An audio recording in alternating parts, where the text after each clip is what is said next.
আসসালামু আলাইকুম গাইস, আমরা এখানে এক ভাইয়ের রিকোয়েস্টে গিল ভার্সেস গিল করতে এসেছিলাম। তো ওদের প্লেয়ার ছিল না, এই জন্য 3 ভার্সেস 3 করি। আমরা কিন্তু এভাবে এখনও গিল ভার্সেস গিল শুরু করে নেই, তাও ভাইয়ের রিকোয়েস্টে আমরা গিল ভার্সেস গিল করলাম ভাইদের সাথে। তো ভাই এখানে প্যাক করে নিল, আমি এরও ওয়ান ট্যাপ দিলাম, এরও ওয়ান ট্যাপ দিলাম। এখন ভাই প্যাক করে বসে আছে, আমি মিডি মারলাম। তো ভাই এখানে পুরোপুরি প্যাক করতে পারে না, এই সাইডে দিয়ে গুলালে পাচ্ছিলাম, এখান থেকে ওয়ান ট্যাপ দিয়ে দিলাম।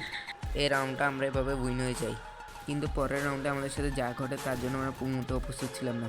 এখানে আমি একটা প্লেয়ারকে নক করে আমি এবং নিজেও নক হয়ে যাই। ভাইয়াগুলা কিন্তু বলেছিল নো রিভাইভে খেলবে, কিন্তু এখানে ভাইয়াগুলা রিভাইভ দিয়ে দেয়, তাই আমি বলি আমার টিমমেটকে রিভাইভ দেওয়ার জন্য।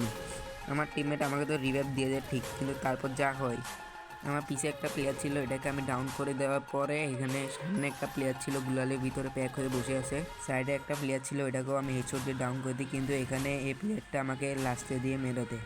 আমি এখানে কিছু বুঝে ওঠার আগে ডাউন হয়ে যায়। আমি ভেবেছিলাম আমার টিমমেটের হয়তো নেট নাই, তারপর দেখে ও ইচ্ছাকৃতভাবে এখানে আসে বসে আছে।